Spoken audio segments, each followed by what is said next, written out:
காம்ப்ரமைஸ்னா என்ன மாதிரி வரான்? எதுவுமே வேணான்றானாண்டா. போஸ்டிங் கிடைச்சதுன்னா ஃபுல்லாக பாலிடிக்ஸ்ல இறங்கிறானா. அப்படி எதுனா ஆயிடுச்சுன்னா ஃபுல்லாக நம்ம பாலிடிக்ஸ்லேருந்து ஒதுங்கணும்னு ஆசை. தம்பி என்ன போசல்னா செம்ம காம்ப்ரமைஸ்.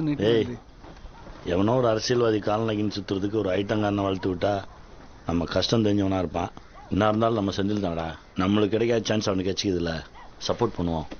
அந்த ஆளுக்கு இதே வேலையா போச்சு. நீங்க ராஜனை அடிச்சு விட சொல்ல எல்லாம் பண்றேன்னு ஜெயில் எடுக்க வச்சு 1 வருஷம் உள்ளே உட்கார வச்சிட்டான். கேப்ல பவுடர் ஓட்டி ஃபுல்லா மூஞ்சி பிடிச்சி ஆளாயிட்டான். இப்ப தெரியாம வந்து அவன் பாலிடிக்ஸ்ல ஜெயிக்கிறதுக்கு உங்களை யூஸ் பண்ணிக்க பாக்குறான். இப்ப சொல்றேனா இதுக்கு மேல அவனை அடிச்சு விடாத.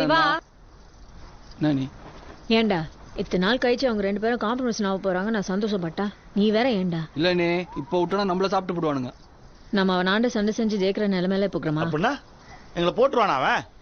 உம்மால வலை திருடி பவுடர் ஓட்டி ஆளான கேடி போய் அவனை பார்த்து நான் பயப்படணுமா? நான் என்ன பண்ணனே என்னாண்ட கோவத்தை காட்டுறீங்க?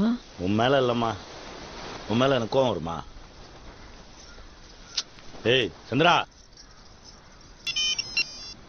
சார் வணக்கம் சார். நல்லா இருக்கியாப்பா? நல்லா இருக்கேன் சார். செந்தில் உன்னை நல்லா இருக்க விட மாட்டான் போல இருக்கப்பா. என்ன சார் சொல்றீங்க? கவுண்டர் லிஸ்ட்ல உன் பேரையும் வேலு பேரையும் சேர்க்க வச்சிருக்கான்பா. கொஞ்ச நாளைக்கு வெளியே வராம இருந்துக்கோ. நான் பாத்துக்கிறேன் சார். கமிஷன் ஆஃபீஸில் புதுசாக லிஸ்ட் போட்டுக்கிறாங்களாம். நம்ம 2 பேர் பேரையும் சேர்க்கிறான். இந்த வேலையை பார்த்துட்டு தான் காம்ப்ரமைஸ்ன்னு சொல்லி ஜெயிலில் எடுத்துக்கிறான்டா. இதுக்கப்புறம் செந்தில் உயிரோடு இருக்கக்கூடாது வேலு. ஆனால் அவன் பிளாக்கை விட்டு வெளியே வந்தான்னா அவனை அச்சு விடுறதுக்கு நம்ம கருப்புக்குள்ளாக்கெல்லாம் ஃபுல்லாக பொருளை போட்டு வெயிட்டிங்கில் இருக்கிறானோ. அன்பு செந்தில ஜெயிலுள்ள வச்சே போடணும்னா நம்மளால ஒருத்தன் அவன் பிளாக்குள்ள இறங்கணும்டா. அவன் நம்மளும் தெரியாதவனா இருக்கணும். உள்ள போனா மட்டும் பத்தாது. செந்தில் அவனை முயற்சியா நம்பணும். ரொம்ப ஷார்ப்பான பிள்ளைகளால் தான் அது முடியும். உன்னால முடியும். அவன் நல்ல போர்டு ஆடுவான். நல்ல பிளேயருங்க கூட கேம் ஆடணும்னு ஆசைப்படுவான். உன் கேமை பார்த்தா மெர்சல் ஆயிடுவான். உன்னை அவன் பிளாக் உள்ள சேர்த்துக்குவான். நான் என்ன பண்ணுன்னு சொல்லணா? எனக்காக ஜெயில் எடுத்து நீ அவன் பிளாக் உள்ள போறியாடா? ஏய் கஷ்டம்னா வேணாண்டா, நான் வேற எதுனா பண்ணிக்கிறேன். நீ என்ன சொன்னாலும் நான் செய்யணும்ண்ணா. சொல்லணா. வேலு எனக்கு 2 கேஸ் முடியாதுக்குது. நான் நாளைக்கு சரண்டர் ஆயிடுறேன். நீயும் சிவாவும் அந்த பொண்ணுங்க சண்டை போட்டுக்கிற மாதிரி ஸ்டேஷன் முன்னாடி அடிச்சிங்க. தடுக்க வந்தா போலீஸையும் அடிங்க. உன்னை எங்க 16ஆவது பிளாக் எட்டு போய் டார்ச்சர் பண்ணுவோம். நம்ம பிளாக்ல செந்திலால் ஒருத்தங்கிறான். அந்த நாதாரியை கண்டுபிடிக்க முடியல.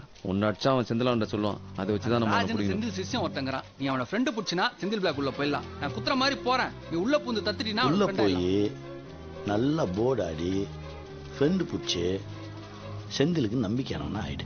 எதுனா ஒரு மேட்டர்ல அவனை வெளியே தூக்கின்னு வர்றதுக்கு பாரு. அவன் வெளியே கால் வச்சா காத்து நகிற நம்ம பிள்ளைங்க அச்சு விட்டு போயினே இருப்பானுங்க. உன் மேல யாருக்கும் சந்தேகம் வராது. அடுத்த நாளே பெயில் போட்டுடலாம். ஓகே தானே?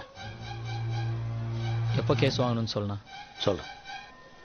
ஏய் என்னடா வேட்டி சொக்காலாம்? எதுனா விசேஷமா? அதெல்லாம் ஒன்றும் இல்லைண்ணா. வரணா வா. வரணா வா.